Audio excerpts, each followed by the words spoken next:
I'm going to talk about encryption software now, and we'll start out by asking the question, why should we use encryption software?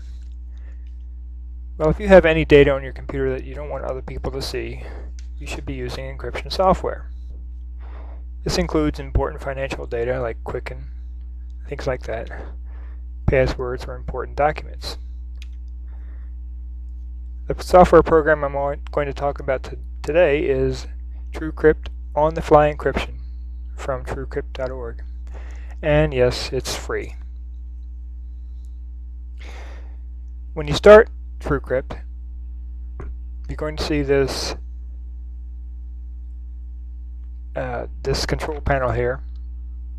It allows you, the first thing you want to do is create a volume, because you need some place to store your encrypted data.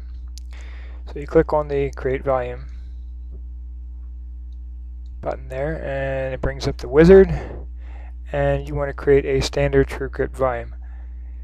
You don't need to create a hidden Truecrypt volume. A hidden Truecrypt volume will be a volume or an encrypted volume that's hidden beneath an existing encrypted volume, and unless you really need protection from something nefarious, then you would stay away from that. You can read the tutorials and the help files to find out more about hidden volumes and to see if you would like to create one. So we create a standard Truecrypt volume, we click the next button, and we have to tell it where we want to put it. So let's click on Select File, and we're going to go to the D drive here, and we're going to pick, we want to specify a non-existing file name, so let's call it something simple. We'll call it stuff. Okay, just in case somebody were to ever get on your computer, you don't want them to have too easy of a time to know what's going on. So we say open, then we click on next, and the encryption algorithm, you have a bunch of ones you can select from. The AES is the one they recommend, and it is the one of the faster ones and more secure. So you can leave it at that and click on next. And this is asking, how big do you want to make this? Well, let's just make it 50 megabits right now. Megabytes, I'm sorry. Just for a demonstration, you can make it as big or as small as you want, but it needs to be big enough to hold your data. So we'll say next, and we're going to create a password. For this particular demonstration, I will create a simple password, but you want to create a password that you're going to remember, yet one that's going to be difficult enough that nobody else will think of it or accidentally discover it or figure it out through brute force or dictionary attacks. You could create one even as simple as the first letter of each word in a nursery rhyme, like Mary had a little lamb, its fleece was white as snow. You could do something like that, but for right now I'm just going to do it password. And we're going to say next, and it says short passwords are easy to crack. We recommend choosing a password consisting of more than 20 characters. Are you sure you want to use a short password? I'm going to say yes. In this case, I would recommend you do not use a short password. As I move my cursor around, you'll notice that the random pool is changing, and they recommend that you move your cursor around for about 40 seconds or so that it changes enough so that it is truly random. And you can click FAT or NTFS. We're going to choose FAT so that we won't have any problems mounting an NTFS volume. If you read the user's manual, it talks about mounting NTFS volumes in a read-only environment, like on a CD or a thumb drive, a USB drive. So I'll leave it at FAT.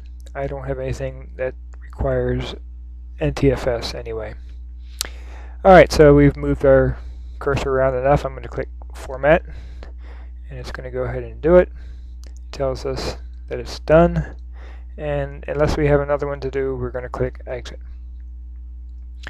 So now that we've got our volume created, we can go ahead and mount it so we can start putting data into it.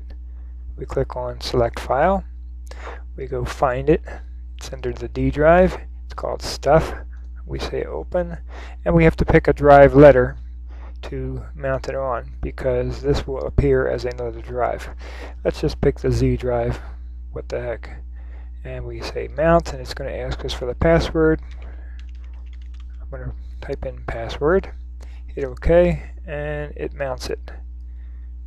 And it tells us where it is and what drive letter it is. So I can either go to my computer and get to it that way by clicking on the Z drive, or I can just double click this right here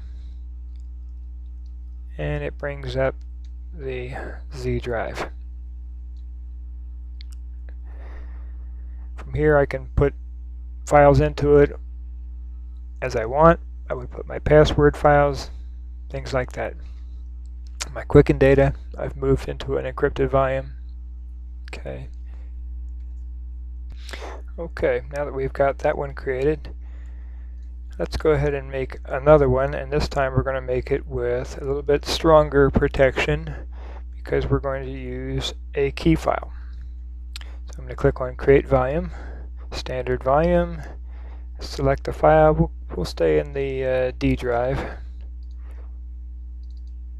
and we'll call this one, bring that up here so you can see it. We'll call this one More Stuff. Okay. Next. Make this one 50 meg as well. Password, we'll make this the same password.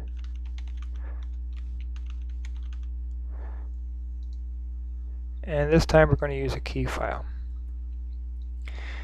Now, key file is a file that is used that goes along with the password. So not only do you need the password, but you need to have this key file, and it must be exactly the same as it was when this volume was created. It could not have changed by 1 bit.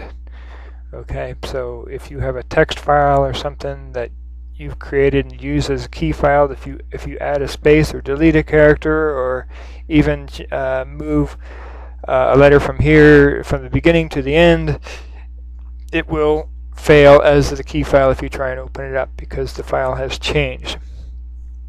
So we'll click on the key files button here, and we're going to add a file, and we're going to go to the D drive again, and this time you could use any text file or picture file or any random data you want, but I'm going to use an icon since it's easy enough to disregard this. A normal drive will have icons on it, so having an icon on this particular drive doesn't give anybody any indication that it's used for a key file.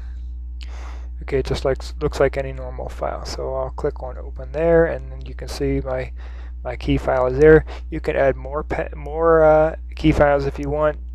You shouldn't get too out of whack there, go too far, because again, you have to have all these key files around if you want to be able to open up your volume again. And if you should lose your key file or your password, there is no way to recover the data or open up the encrypted volume. So we're going to say OK on that one. So we have a password and a key file. We're going to say Next, and it gives us the warning about the short password. We're going to say yes, since this is a demonstration. We move our cursor around a bit, get some random characters generated there, and then we click on the Format button. And we say OK, exit, and we don't want stupid Norton antivirus getting in the way. Now what we can do is we can mount this other one. Okay, we can select the file, we go to the D drive, collect our more stuff, and let's put that one in Y. What the heck? So we click on Mount, and this time we're going to click on the key files. We're going to add D, icons, Catbert. So we've got our key file there, and now we're going to put the password there. Say OK, and now we have 2 drives mounted. What I would recommend and what I do is if you're going to use encryption at all, is always have a backup. So I have one encrypted volume on my C drive, which is a physical hard drive, and one encrypted volume on my D drive, which is another physical volume, so that in case one hard drive crashes, I will always have a backup. So in mine you will see like C : more stuff and D : more stuff, or something like that. Now that you've got these created, you want to be able to use them each time you either start your computer or start Quicken or whatever. So you want to make it easy for you to do that. So what you can do is save, let's see here, save currently mounted volumes as favorite. Okay.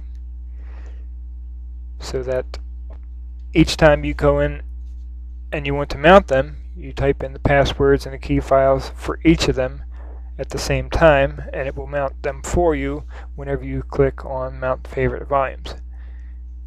Okay, I'm not going to save that as favorites because I've already got, since I'm actually using this program, I've already got favorites defined, and we'll just go ahead and mount these. Mount favorites, and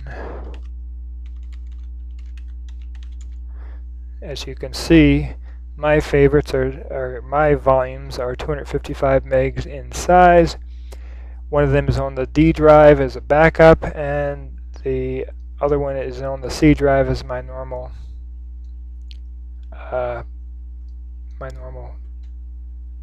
encrypted volume. And as you see here, I've labeled my volumes, rather than stuff and more stuff, I've labeled them with the drive letter that I'm going to mount them on. In this case, this one is W, and I mount that on the W drive, and this one is my V backup drive, and I mount that on the V drive, because I indeed have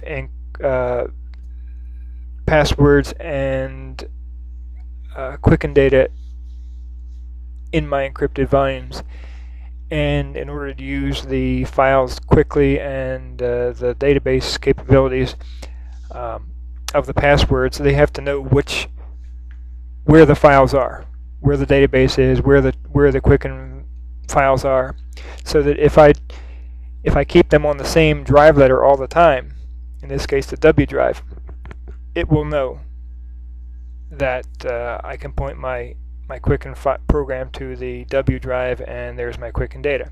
And then when I back up in Quicken, I point the backup to the V drive. Okay, I'm going to dismount this one and dismount, well, let's not dismount that one, just to show you what is in there. Not that it really matters, but I have my database files, credit reports, Quicken, tax information, and a database for my passwords. Now that you know my little secrets, I'm going to dismount this drive here. Okay, so we know about the favorite volumes, creating volumes, using key files. Now we're going to talk about how we can do the same thing on a thumb drive or a CD. If you could click on the Tools directory, it allows you to do what they call a traveler disk setup, and that will write the files it needs onto the volume, the thumb drive or the CD. If you're going to do a CD, you can't really write it directly to the CD. What you would do is create the volume and the traveler disk files on a folder on your hard drive, and then burn them using Nero or whatever to the CD. So we could click Browse, and just for the fun of it, we'll again use the D drive, pretending it's a thumb drive. And let's see here. We'll say D, and at the traveler disk root directory. Alright, let's just do it right there, and you'll see what I'm talking about. So we're going to create that. It has been successfully created. You'll need administrator privileges, and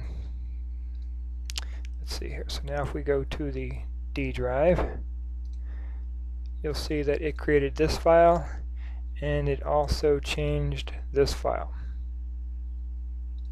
Let's look and see what this file is. No, it didn't change that at all. Didn't change that. Okay, it's supposed to have changed that. Okay, but anyway, the Truecrypt volume is, or the Truecrypt folder has everything it needs. Its total is about almost 2 meg, so it's not that big. You can put it on a thumb drive, 128 meg thumb drive, and you'll still have 120 something left to use for your own data.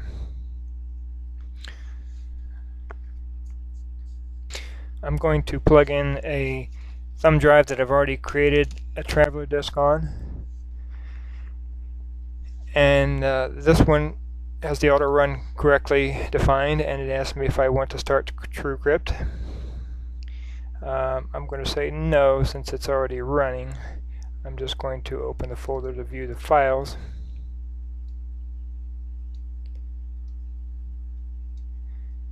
And I see that there's my Truecrypt folder. I've called this one data, since it's on a thumb drive. I just want to label it something innocuous, and you can see it's 50 meg. We're going to go ahead and mount that one. Well, maybe we won't. What I also want to show you here is the auto run configuration. Has the Truecrypt commands to start Truecrypt. Okay. And if you buy the club CD that has Truecrypt on it, which will be LCCUG club CD number 7, these files will be there correctly. You will have, on the club CD, you will have a folder in the Truecrypt folder. You will have one called Truecrypt Traveler Mode Files, and if you go inside that, these two files are the ones, or this folder and this file are the ones you want to copy to your thumb drive to be able to use the encryption software in the Traveler mode, so that the auto run will allow it to start right away, and the Truecrypt has the executable files that will be required. So let's see here, if we go into this folder here, you'll see that my data file is there, and we can start Truecrypt. Let's pick a K drive, for instance, and we can mount, oops, wrong one, K, select file. We're going to go to the I drive and pick data and mount that. And we see that it is mounted, and we can open it up and look at the folders and files that we have on there. And so you can see the database for my passwords, Quicken, and database files. Close that and dismount them all. I hope I've convinced you to at least take a look at the encryption software. I think you'll find it very useful.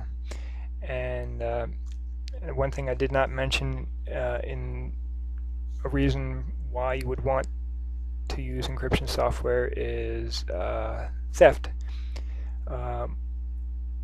If someone were to break into your house and steal your computer, not only would that be a bad thing and a loss of a lot of data, but how secure would you be in the world of identity theft if someone were to get a hold of your data, your credit card information, or anything like that kept on any kind of personal information kept on your computer?